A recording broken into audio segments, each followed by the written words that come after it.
Joining us now from Beijing is current affairs commentator Einar Tangen. He's a senior fellow at the Taihe Institute and Chairman at Asia Narratives. Einar, great to see you. Good to see you, Elaine. Well, we heard that a free trade agreement could take some time, but it appears this relationship is on the fast track. They've signed several deals, but how significant would a free trade agreement mean for these two countries? Well, I mean, Honduras is the fourth poorest nation in the Latin America. It's been kind of at the mercy of the U.S., the Monroe Doctrine.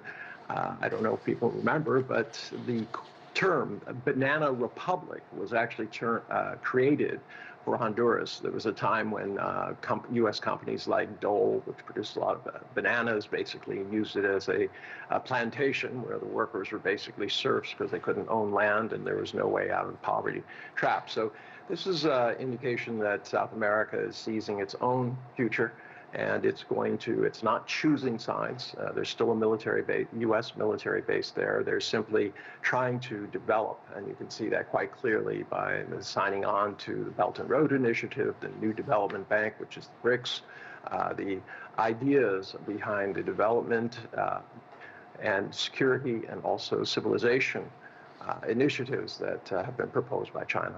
You make an interesting point about the Belt and Road Initiative, what it could mean, bigger picture for Honduras, some infrastructure needs, and why, as you mentioned, Honduras has not turned to its big neighbor to the north.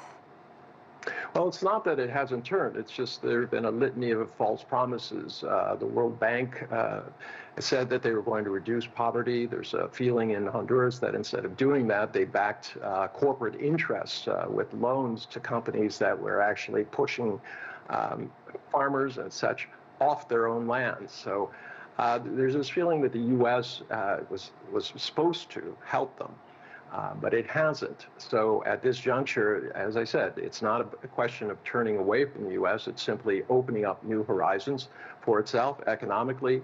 In 2021, trade with China increased 67%, a huge number for a country like Honduras, which has suffered tremendously. I mean, the current president's husband in 2009 was taken from his home in his pajamas and moved outside Honduras and was not, he was the legitimate president of the country. But because of concerns in Washington about his direction, they literally had a coup. Einar, what would you say are some of the other takeaways from President Castro's visit to China? The state visit 6 days, longer than other typical world leader trips to China. I guess she's really getting to know the country, also meeting with business owners. What do you make of this trip?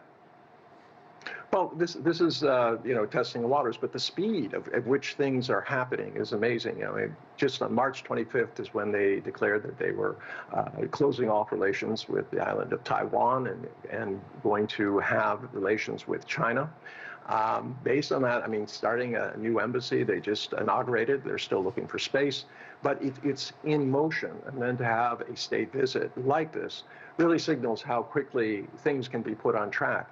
You know, when you mention the Belt and Road Initiative, it's not just about infrastructure. It's about making sure that trade flows easily across borders. And it opens up not just China, but it opens up a whole host of countries that participate in this. So, you know, these idea of these regional blocs now taking control of their own economies and opening themselves up not just to one nation, but to many is very important to, especially economies like Honduras. Einar Tangen, always great to get your take. Thank you so much for joining us from Beijing.